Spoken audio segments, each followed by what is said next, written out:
Welcome back to Cinema Flux and Music Picks. I'm your host with the most, the beast with the least, David.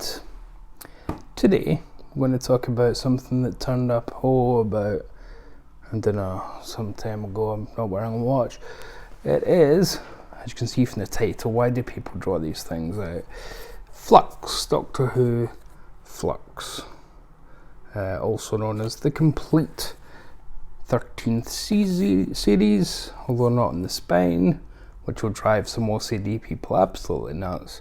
Not me, I'm not childish that way. But so we're back to some gorgeous Alice Zhang artwork here. Look at that. Bit of an elongated neck for Jodie, but nonetheless looking absolutely terrific. There you go. Back in there, nice to note it's carbon neutral. Special features are almost all stuff that was released through the BBC online anyway, puff pieces from the YouTube page, from the newsletter, but you do get a commentary on, is it chapter 2, is it the episode 2,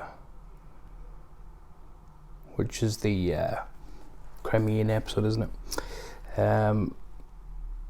Nothing really to show you in the back, so let's just crack on with the Steelbook where you just get that art expanded. So let's do a full panorama of that, looking absolutely great. Alice Zhang's artwork. Oh, I wish you can go back and do series 11, which is the standout now, because all the other ones have got her artwork or an artist doing something in her style, but then we've just got a kind of silhouette thing, but I mean even kind of around Jodie's hair, if the light catches it, it's got a kind of shimmer. You see that the kind of purple around her hair? It's gorgeous. And then you open it up to be greeted by only 2 discs, because as we know this was a mini series. We weren't even sure it was going to be dubbed series 13 for a while, and some art cards. So the band has the labelling on it, and there's your Jodie.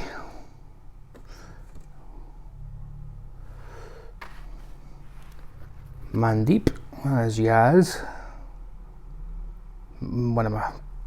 very quickly became one of my favourite modern companions.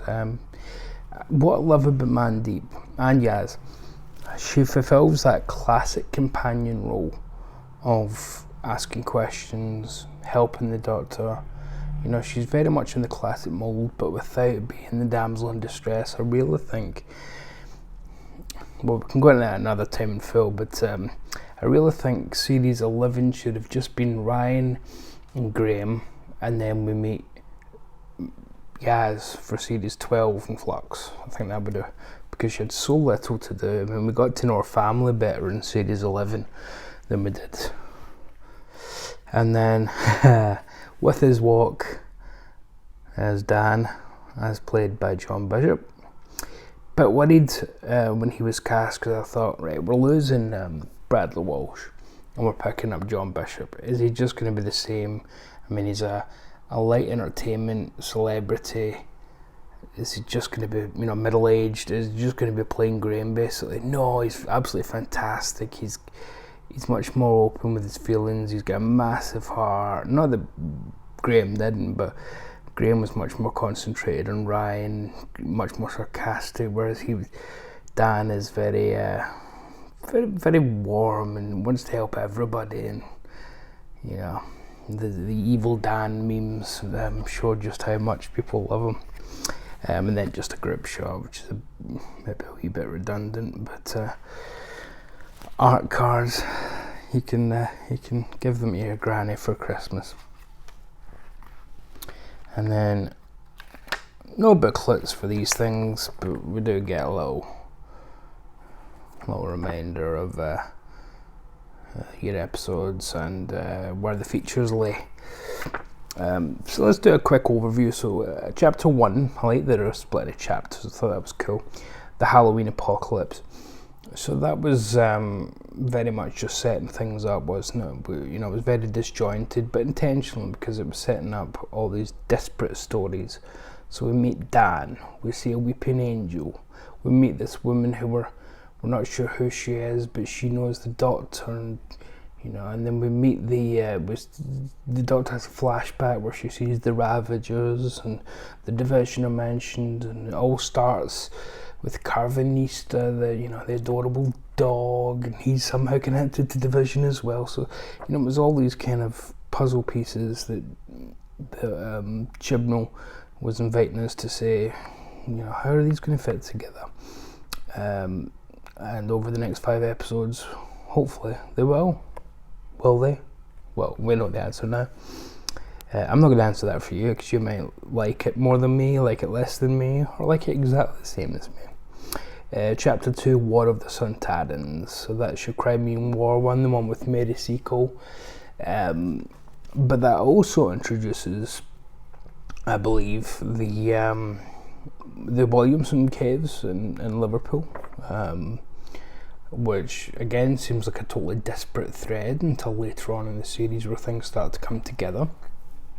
And we've met Vinder by then, played by Grey Worm from Game of Thrones, Jacob Anderson, I want to say his name is. Jacob, anyway. And the weird thing for any Scottish person watching Chapter 2, War of the Sontarans, is your main Sontaran, his name's Strick, is played by Jonathan Watson of Only an Excuse fame, which will mean absolutely nothing to anybody outside of Scotland. But in Scotland, Only an Excuse it's just finished, but it was a Hogmanay, a New Year's Eve tradition, and it would get viewers of 1 or 2 million, which may not seem a lot, but considering it's Scotland only and we've got 5 million, that means 2/5 of the country would be watching it, and then on catch up it would be near half the country watching it. It would be like America having a show that had a viewership of 160 odd million, crazy numbers. So Jonathan Watson, cult hero in Scotland, as a Sontaran, was just, and you can hear in his voice doing the Sontaran that it was very much like a Hugh McIlvanney impression, which was even more bizarre. Again, this is purely alienating anybody outside of Scotland. Chapter 3, Once Upon Time. Now that's where things start to get really weird. So we've had all these disparate elements, but now we're in,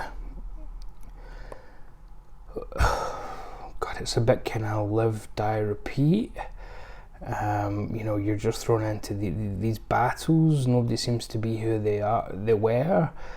Everybody's, kind of reliving their past, but they're also living in the Doctor's past as different characters and taking over. It's a very strange episode, and it's with the one where we're introduced to the idea of time as an enemy, which is very Sapphire and Steel kind of premise, where time is an entity but also an enemy. It's not your friend, it's not just a phenomenon, it is out to get you. And I suppose ultimately time is a killer, isn't it? So that makes sense to me. So I think that episode was pretty cool, actually. At first I thought, I don't really like these jumping around episodes where, it goes from one scenario to the next. It was a bit kind of Amy's Choice, jump. But I liked putting the pieces together of what's real and what's not real. And then we discover that the Doctor has manipulated time to put Yaz and Dan Vinder into their own timelines, and also they're appearing in her timeline, even though she doesn't know it's her timeline, because it's actually happening to my girl, Jo Martin, who returns as the fugitive Doctor. Yeah, representing here with the good old Jo. We love Jo. So she returns, which was good because she'd been hyping up the, oh, I'd love to return in the future if it's possible kind of thing. But then, no surprise return for Jo. So we get some more clues as to the history of the Doctor and the Division.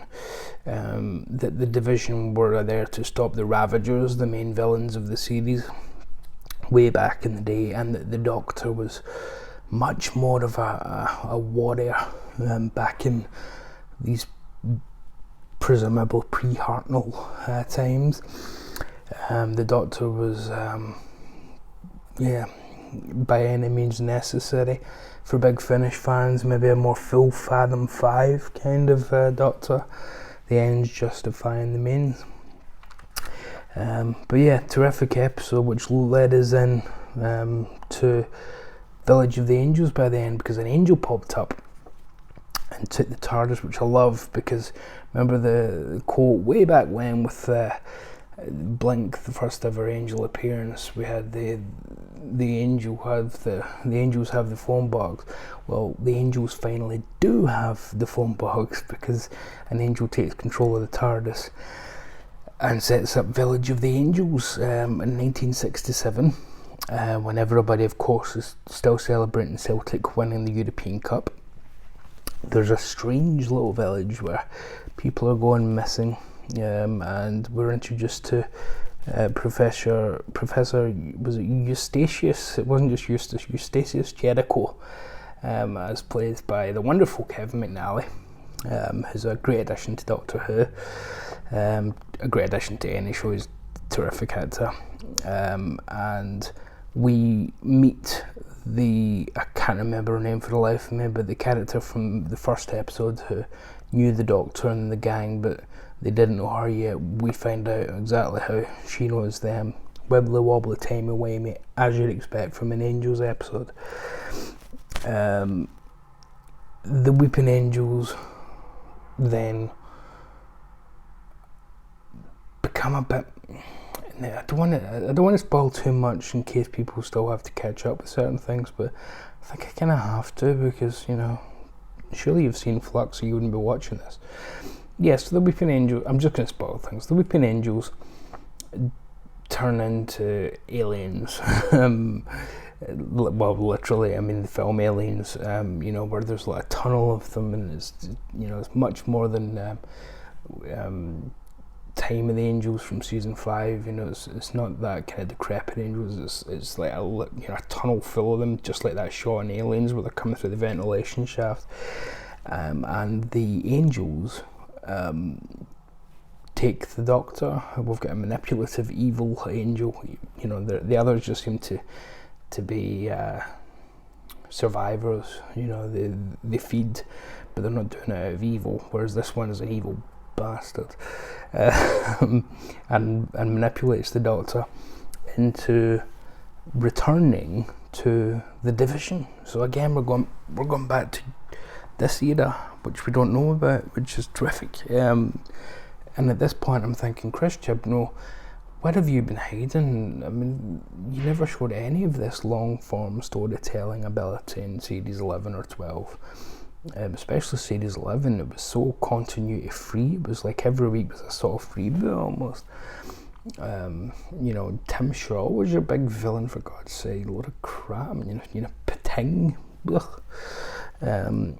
And anything that was great about series 11 tended to be just great because of the historical element, like Rosa Parks. Well, it's great just because of the Rosa story, not because of Doctor Who.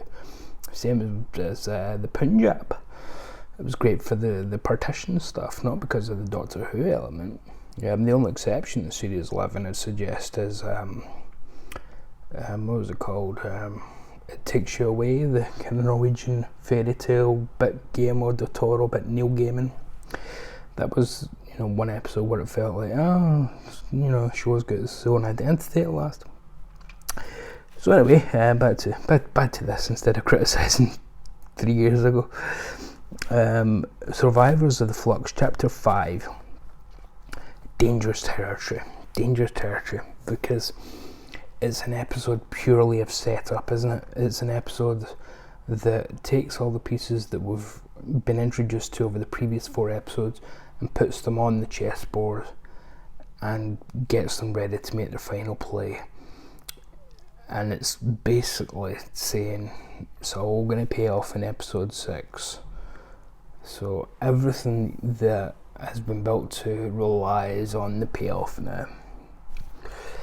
That's always tricky because, you know, if you have one bad episode, fair enough, but if you've put all your chickens in one basket, what happens if that basket gets dropped? Well, and we've been introduced to him already, but in a contemporary way we get introduced to the Serpent, played by Craig Parkinson, Dot from Line of Duty. And he has infiltrated UNIT from the beginning, which is really weird. And Kate Stewart's his mortal enemy for some reason. It really felt like an excuse to shoehorn in Kate Stewart. It really did not feel natural at all. The one down part of this whole season in terms of actors is that Gemma Redgrave did not feel like a necessary nor required addition or organic. It felt like very much shoehorned in to have some UNIT continuity, have some fun with UNIT dateline jokes, and it didn't feel natural at all. And then episode 6, or chapter 6, The Vanquish, I'll read this one verbatim. In the final epic chapter in the story of the Flux, all hope is lost. The forces of darkness are in control, but when the monsters have won, who can you count upon to save the universe? Well, the show is called Doctor Who, so I wonder who we can count on. Episode 6. So Jodie is divided. The Doctor is divided into 3. And she's going around all the different storylines that have been set up to rescue her friends. And some of it's more satisfying than other parts. Again, everything's been put into the resolution. When you've put all the chickens in this basket, I don't think the basket was dropped, so I don't think it was a bad finale. In fact, I actively liked The Vanquishers as episode 6. But it did illustrate, unfortunately, how much of the series felt a little bit, I didn't really need to be in there from the start. The whole Vinder thing, his girlfriend from Northern Ireland in space, they didn't really play much of a part once you look back at it. You could really streamline this whole thing down. The Kate Stewart thing I've already mentioned, she did not need to be there, did not feel organic. Why was UNIT such a big part of this? The Carvanista stuff came and went, so I liked it. I liked the relationship that Carvanista had with Dan, who is your MVP of this series, constantly. He always is fun, but never undercuts. As I'm sorry to say, Bradley Walsh did for me quite a bit. He undercut the tension quite a bit, but Dan never does that. John Bishop, he never takes the tension out of a scene with a quip. Even if he has a quip, you still get the impression that Dan is maybe using the humour to hide his fear, or hide something. It's never never feels like just that he's not taking it seriously kind of thing.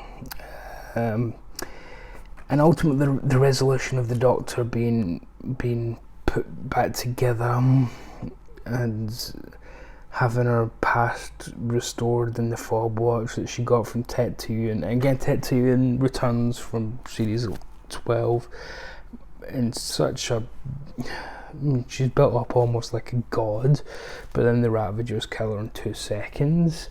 She's gone by a different name just to hide the fact that it's Tetu for the sake of a 1-episode mystery. That's kind of cheap storytelling. Why is she not just called Tetu? Because we needed a mystery. Who's that woman for 1 week? What's Tetu? Oh, well, why didn't you just say that? And she's been manipulating the Doctor, and she's something to do with the division, potentially in charge of the division, We won't find out from Tetsuyan because she gets destroyed by the Ravagers.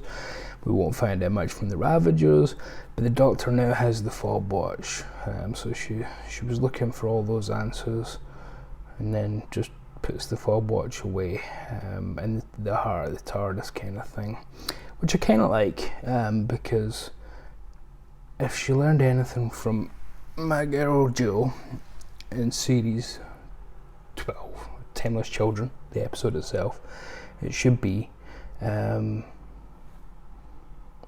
doesn't matter who you were, it's who you are that defines you. You can only really change what you're going to do next. You can't change what's happened. Does anything that you've done or about to do, does anything that's happened define you, or is anything that's about to happen define you? No point sweating the things you can't change. So I'm glad that the Doctor made that decision to not look into her past, because there's too many mysteries for 6 episodes in this, I think. The Doctor looking into her past, who are the Ravagers, what's Tetuyun's story, what's the Division story. We still don't really know enough about the Jo Martin Doctor and her side of it. I've hardly even mentioned the word Flux. I mean, the universe is ending, but there's so much going on. There's so many storylines, like Vinder and his girlfriend, and the Angels kind of making a deal with Division, and the Williamson Caves undelivered. There's so much going on, and the Earth being protected by a shell of Carvanista's people's ships. There's so much going on in 6 episodes that I think, although I can't say that it's an even remotely bad series, because I think it's really pretty good, I think it needed a go over and a red pen through whole plot lines, to be honest. And it could potentially have either been done in 4 or 5 episodes, or we could have, my preference, expanded what we did have, got to know characters a bit more. I'd love to have spent more time getting to know Dan, getting to set up Carvanista. Don't want to do too much with Division if Jibno still got a few plans for that storyline for the specials before Jodie departs. But I'd like to maybe set up the Sontaran Crimean thing a bit more, or Time as an enemy. You could have cut whole sections of this. Certainly Kate Stewart. Sorry, I love you, Gemma Redgrave. Loved you since Dream Demon, but we didn't need you here. Didn't need you here. Big Finish need you, but no, didn't need you here. However, it was a good series, and it ends in a good place with the Doctor, with Dan, and with Yaz, and it leads into our New Year's special, which is not included in here. This came out today. They could easily have included Eve of the Daleks in this as an extra, and considering having now seen Eve of the Daleks, that it is very much a capper on the Flux storyline, not quite part of it, but certainly an epilogue, then yeah, it really should be in here, I think. And have any of the Dalek, the first Dalek special came in series 12, didn't it? But the last one, the one with Chris North, don't think we'll be seeing him again. I think him and Barrowman in the same episode. I don't think that one will be on repeat. But yeah, they've now got 2 standalone specials. Perhaps Eve of the Daleks will go into a specials box set that will have this year's episodes and Jodie's regeneration episodes. A bit like the specials box set for Tenon, or the 50th box set for Matt Smith. So, very disjointed thoughts there, because it's such a disjointed season. But it's a good season. It's all over the place. It's scuzzy and it's messy, and it doesn't. I mean, there's something called the Flux story breakdown on here. That's impossible. The only way to break it down is to watch the whole bloody thing and then just stare against a blank wall like Kingpin in season 1 of Daredevil and just hope that it comes to you, because there's just a billion and one plot lines coming and going and stopping and starting. Some of them pay off, some of them don't pay off. You know, why did the Serpent really need to be connected to Unit? Why is he acting like Kate Stewart? I mean, he refuses to leave at the end because Kate Stewart's like his mortal enemy for some reason. You know, we're never going to end of this. It's never set up.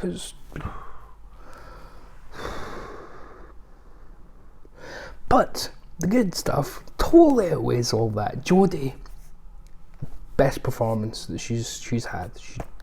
She's doing a Davidson on it. She's nailing the part just before she goes. Although I like Davidson from the start, it's just that he got better in his last season. Mandeep and John, absolutely fantastic as a set of companions. They spent a lot of the time together without the Doctor, so they build up a great rapport, which is carried over into the special. And Carvanista's a cool character, which shouldn't on paper be true, because, you know, he's a big Chewbacca northern dog, but he's cool. I like the new Sontaran design. I love Jonathan Watson as Strack. They've all got similar names, don't they?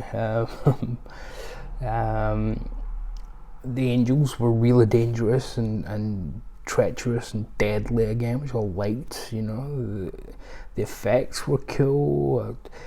I love the idea of time being an enemy, because it sets up a lot more potential, you know, with time, you know, as a force. Again, going back to Sapphire and Steel, I think that's an interesting way to set up Doctor Who, that the Doctor's main way of traversing or travels is actually out to kill everybody. So yeah, those are my thoughts on Flux. Very briefly though, before I go, thought I'd show you this, which Helen, if you're watching, hello, got me for Christmas. It's the Doctor Who 2022 calendar. I wonder if you can tell me what the problem with that cover is. The year 2022.